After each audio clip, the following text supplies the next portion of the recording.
Hi, I'm Jason Gerber. We're here to look at the Sony AN1000. It's a 7.2 receiver.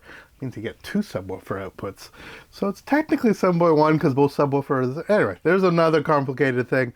They're calling it a 7.2 or a 5.2.2 Atmos or DTS-X or DTS HD setup. It's basically a really fine mid-level receiver from our friends at Sony. Sony for decades has been at the forefront of really pushing ahead really exceptional home theater products. It's sort of been a little while since they have had something sort of within this niche, and this sort of came out and really seems to do the trick. Now, those of you who are familiar with obviously Sony televisions and obviously their stuff like their PlayStation model, they're very, very good at making consumer equipment extremely robust, especially in the home theater front. And one of the things that this receiver does very, very well is allows you to quickly and easily set things up to get you up and running and with almost no effort. Very clean menu structure.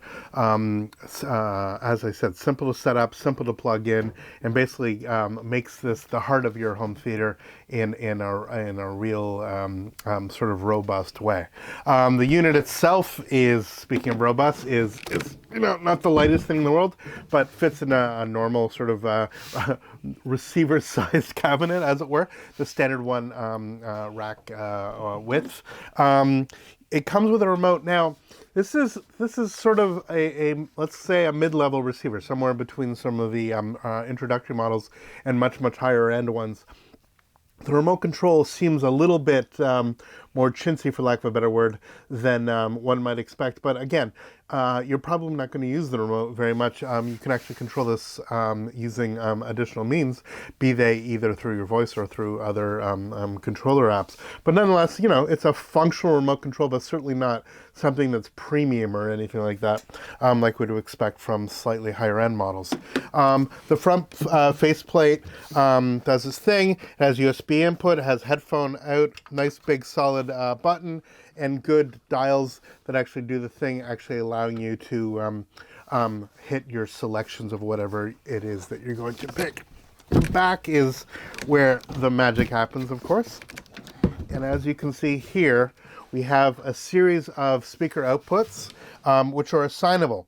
So these surround outputs can be set for either side surround and back surround. That would be the 7-channel sort of straight. So you would have left, center, right, side surround left and right, and rear left and right is one way to do it. Or, as it says on the back, these can be associated with height channels.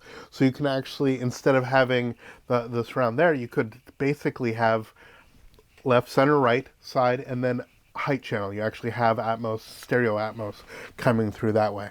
Now, you do have a zone 3 out. You have these twin subwoofer outs with RCA, and you have these the separate RCA outs for other assignable things. Now, for use with a full Atmos setup, with like a 6-channel Atmos, you're not going to get that out of something like this, but you are going to be able to do things independent of these with using wireless speakers, which is actually quite remarkable. That you can actually have a hybrid, as it were, between using RCA to your subwoofer, or actually having it so that the speaker, wireless speakers work in conjunction with your wired speakers. Of course, if it's a wireless speaker, it's using built-in amplification, not the amplification for here, exactly the same as a subwoofer. We do have sets of some video in. These are just straight up composite. This would be for old video game setups, or even VCR if you want. There's no composite. You're not going to put in an old DVD player. There's no Super S video for those that might be doing Laserdisc or anything like that. But even more old school, there is no phono input. Now, with these red and white RCA inputs, you can plug in a turntable, but you will need a phono preamp, a separate turntable preamp, in order to do the RIAA curve and the amplification to go from turntable level into line level. We have coax and toslink input, which is really nice, an antenna For FM, we do have IR remote. We don't have 12-volt control, but we do have IR control for those that are going that route. We have an Ethernet jack, which is fantastic for doing all of its streaming. We'll get into the streaming in a sec. We have a couple antennas that sort of poke out if you want, but are like really nice and stable here. And then we got a gazillion HDMI ports here. So what do we have here? We have, it actually shows that we have two here HDMI inputs that allow for 8K input. Now, 8K, for those, when I'm recording this video, there aren't a heck of a lot of 8K sources. Some computers will do it. Certainly to actually have 8K out from HDMI is very rare, but there are a bunch of 4K high frame rate, 4K 120 hertz, especially video game consoles. These will accept it. These two inputs will actually allow it. And the rest of your HDMI 1, 2, 3, 4 are for regular 4K signals, things from like UHD players or from Blu-ray, DVD players, cable boxes, etc. So you have 1, 2, 3, 4 sort of regular ones. You have two 8K, and then you have two outputs here that are switchable for Zone 1 and Zone 2, two HDMI outs. So right from there, you have what's going on. How does it sound? Sounds good. It's not the most powerful amplification ever. It's sort of weird, the way that they rated it. They're rated at 6 ohms rather than 8 ohms. And actually, if you go to the Canadian site, it actually doesn't have any wattage, or at least I didn't actually see any. Slightly less than 100 watt a channel, but certainly loud enough to drive most regular speakers. You're not going to drive really high impedance speakers with this in a multi-channel way. But again, you have to be realistic about what this is. This is meant to be for a step up, a good level up of a home theater that actually, you know, does the trick. With decent size, even floor standing speakers, even if they're vintage speakers, you'll actually get quite a punch out of this.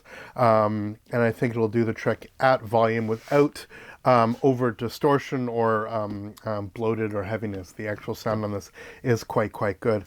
It has all kinds of features that it comes with. There's all, you know, there's a gazillion things about its audio capabilities, high res, because it's Sony and actually does DSD, which for me is I'm a big fan of Super Audio CD or even DSD files. So you can do DSD direct stream decoding inside of it. You have high resolution multi-channel audio. Again, it does Atmos. It even has IMAX Enhanced. Now, out of all the discs I have basically nothing that is IMAX Enhanced, but I guess it's nice that it has it in case they future-proof. I really love the IMAX brand. I think the IMAX brand at home has been a little bit hit or miss. That being said, there are some receivers that do not pass, for example, Dolby Vision, and there's tons of discs that use that, and this absolutely does, whether it be a disc or whether it's Dolby Vision, something like an Apple TV or even an Android streaming box. What do we got? Dolby Atmos, DTSX. There's their own built-in 360 audio. Bluetooth, Wi-Fi, Spotify Connect. This absolutely becomes the sort of heart of your Spotify. Spotify users are fantastic. You actually have the bottom being able to select it. And then if this is connected with wired or Wi-Fi, you are not using your mobile phone to broadcast to Bluetooth. This is talking to your Spotify account. Fantastic. Plus it is Chromecast. And it'll actually allow you to do the same thing for those that have Android devices. Anybody with iOS devices, it does have Apple Play too. So again, from here, you plug all your speakers into here, you plug all your HDMI devices into here, and it does what it needs to do. It sounds good, it works, you got a remote if you need a remote, you got your menu systems if you'd like them set up. It's a nice clear display, it's a good solid build, and it really feels like it's a one-stop shop for what you need it to be. It's a good, solid, robust receiver that fits within the marketplace at the sort of price range where it's at in order to give you really good introduction into audio, either in a full surround setup or also with, as I said, with the Atmos implementation. It's a really good way to go. If you look at some of the competitive models, I think that this one absolutely shines with them. It brings the tremendous legacy that Sony has. They tend to lean towards products that sort of punch a little bit above their weight. For years now, as I said, they've been really pushing for a positive implementation of high definition audio at home.